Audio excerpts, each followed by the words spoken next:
Ms. Lantsman. Ms. Lantsman, the floor is yours. You have 6 minutes. Thank you very much, Mr. Chair. Mr. Minister, thanks for accepting the invitation. We've heard a lot of testimony throughout the day and we've seen and heard firsthand stories of canceled Christmas, endless delays, sleeping on airport floors, being shuffled from hotel lobby to hotel lobby in a foreign country. Your government has been in power for 7 years, and you have been Minister of Transport since the beginning of 2021. You oversaw the chaos this summer leading to Canadian airports being ranked the worst in the world, both #1 and #2 spots. And on November 17th, you blamed airport staff shortages as the reason for the chaos during the summer and claimed to have solved the problem. You had a summit, but as we heard from witnesses today, provided no policy directives as per the airline's testimony. And worse, passenger protections put in place by the government have failed to actually protect passengers, consumers, and anyone in this country who was stuck elsewhere or stuck on a tarmac for well over 12 hours in some cases.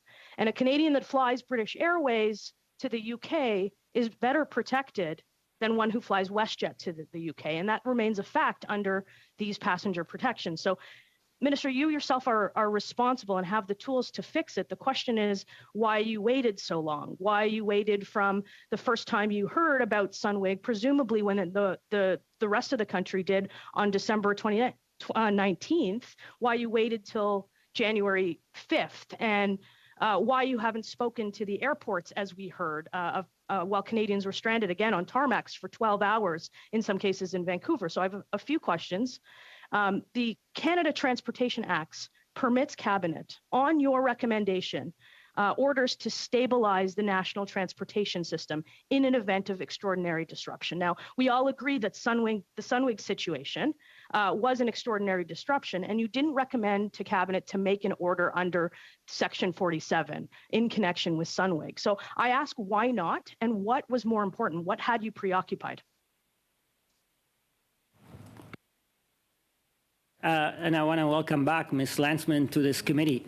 There were so many in her remarks that deserves to be unpacked, and I understand the political interest in conflating what happened last summer with what happened this Christmas, which I think Canadians understand that they are two separate situations.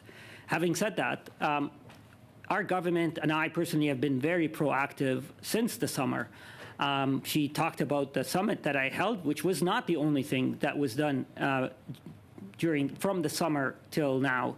She talked about communications with Sunwing. I can assure her and all of my colleagues that my office, first of all, I have been briefed regularly and daily, in fact, sometimes hourly, on what's happening. My officials, my office has been in touch with Sunwing daily, sometimes more than once a day, to ensure that we get updated, to ensure that we remind Sunwing of their obligations towards their customers and to Canadians.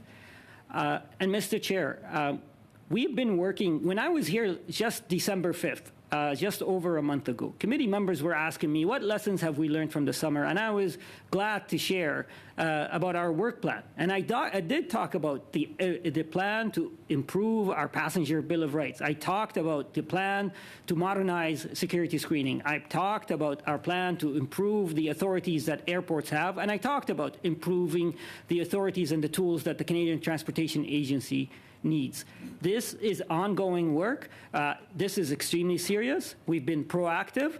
And I wish when the Conservatives were in power, had implemented a passenger Bill of Rights, because today we would have been in a much better position, improving and enhancing the rules. We are where we are. As I said in my opening remarks, and our government accept our responsibility, and we are working to ensure that lessons learned will be benefited from, our passengers' rights are protected, but it's important to remind Canadians that we do have rights for passengers. In fact, Sunwing violated those rights. So the issue is not only that we didn't have rules. The issue is that some private operators also did not uphold their obligation.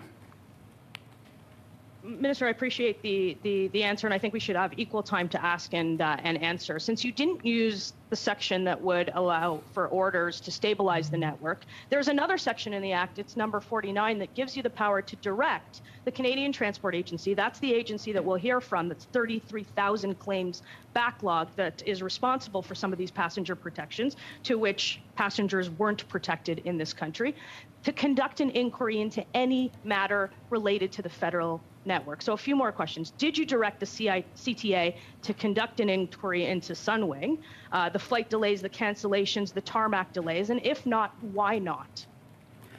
Mr. Chair, and to Ms. Lantsman, the way we set up in our system, the CTA is an arm's length quasi-judicial body that is delegated or empowered to uphold and enforce the rules.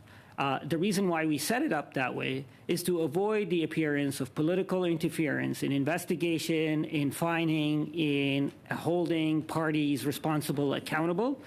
That idea has served Canadians well to ensure that there is independence and there is non-political interference.